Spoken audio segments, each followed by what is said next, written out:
Every loaf of bread you have ever bought was designed to go stale, not by accident, by system. Modern wheat is grown alone in massive fields, harvested by machine, milled into white powder, baked into soft loaves that dry out in 48 hours. Then you buy more. That is the cycle. Buy, waste, repeat. But for over 1,000 years, European farmers made bread that stayed fresh for 10 days. Bread that was darker, heavier, and more nutritious than anything in your grocery store right now. They made it by doing something that modern agriculture calls wrong. They mixed their crops together, wheat and rye, same field, same harvest, same loaf. And that single decision created a food system so powerful it survived ice storms, flooding, drought, and the worst famine in European history.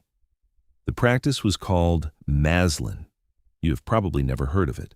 And by the end of this video, you will understand why losing this knowledge may be one of the biggest mistakes modern farming ever made. I saved the most shocking part for the end. How one country quietly kept growing Maslin while the rest of the world forgot it existed. Stay for that. What was Maslin? Picture a field in England around the year 1280. The plants are not the same height. Some stalks are tall and pale, others are shorter and darker. The heads of grain are different shapes. It looks like a mess, but this farmer did not make a mistake. He took wheat seed and rye seed, mixed them in a sack, and scattered them across the same ground. They grew together. They were harvested together. They were ground together on the same millstone, and the flour that came out made a bread that no single grain could match. Manorial records from estates across southern England in the 1200s and 1300s show Maslin listed as its own separate crop. It appeared in harvest accounts, tithe records, and rent payments. At some estates, Maslin made up more than half of all grain recorded. It was not a backup crop, it was the main crop. The bread it produced was round, heavy, and dark. A single loaf weighed close to 4 pounds. The color ranged from gray-brown to nearly black, depending on how much rye was in the mix. This was the daily bread of medieval Europe, dark, heavy, and built to last. Why did it work? The answer is chemistry. Wheat contains gluten, the protein that makes dough elastic and allows bread to rise. Rye has very little usable gluten. A loaf of pure rye is dense like a brick, but rye contains complex sugars called arabinoxylans. These sugars grab onto water molecules and do not let go. A pure wheat loaf loses its moisture within 2 or 3 days. A loaf with rye keeps its moisture for a week or longer because those sugars are still holding water inside the crumb long after baking. Mix the two grains and you get the best of both. Wheat gives structure. Rye gives moisture. In a world where bread was baked once a week in a communal village oven, a loaf that stayed edible for 7 to 10 days was the difference between eating and going hungry by Thursday. Medieval bakers also fermented their dough for hours, using sourdough starters passed from household to household. This long fermentation broke down compounds called phytates that block the body from absorbing iron, zinc, and calcium. The bread came out easier to digest and more nutritious than the same grain baked quickly. Modern research confirms this. Long-fermented mixed-grain breads deliver significantly more bioavailable minerals than fast-risen white bread, the famine shield. But Maslin was not just better bread, it was a survival strategy. And the proof is written in the disaster records of medieval Europe. Wheat is a fragile crop. It needs warm summers, moderate rain, and decent soil. Too much rain and it rots. Too much cold and it fails. Rye is the opposite. Rye grows in poor soil. It handles cold. It tolerates wet ground that would kill wheat in weeks.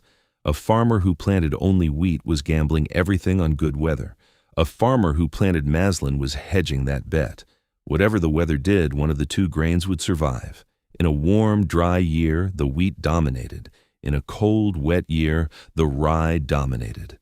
The harvest shifted automatically, no planning required, no intervention needed. The crop adjusted itself.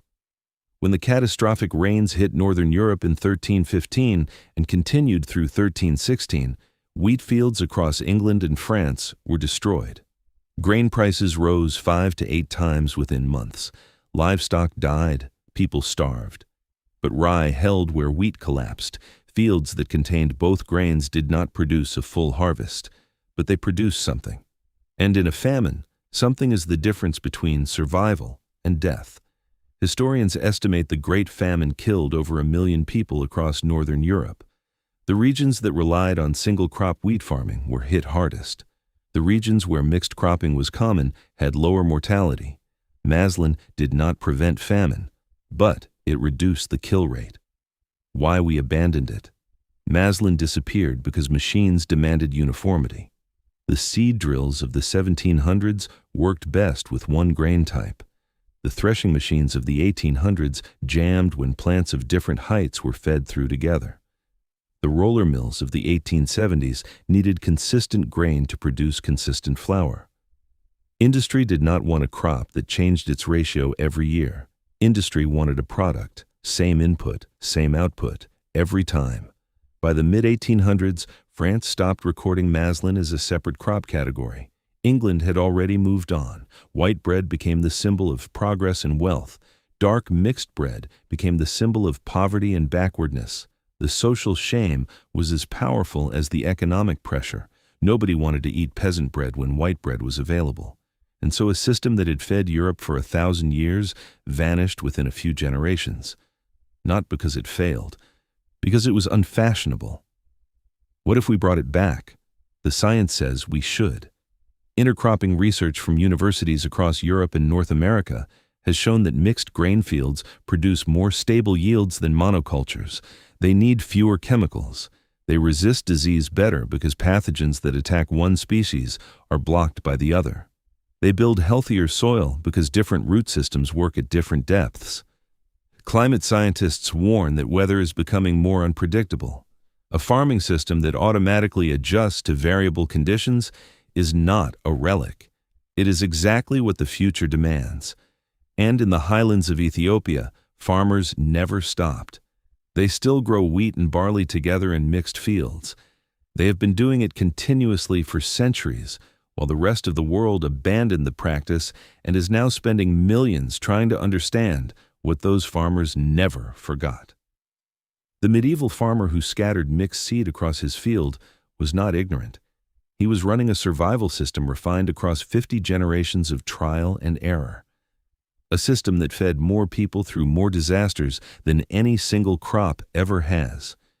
We replaced it with something faster, something whiter, something that looks better on a shelf and goes stale in 2 days. And now we are trying to remember what we threw away. If this changed how you think about farming or bread, subscribe. I investigate forgotten medieval knowledge every week. Drop a comment and tell me what other lost practices we should bring back.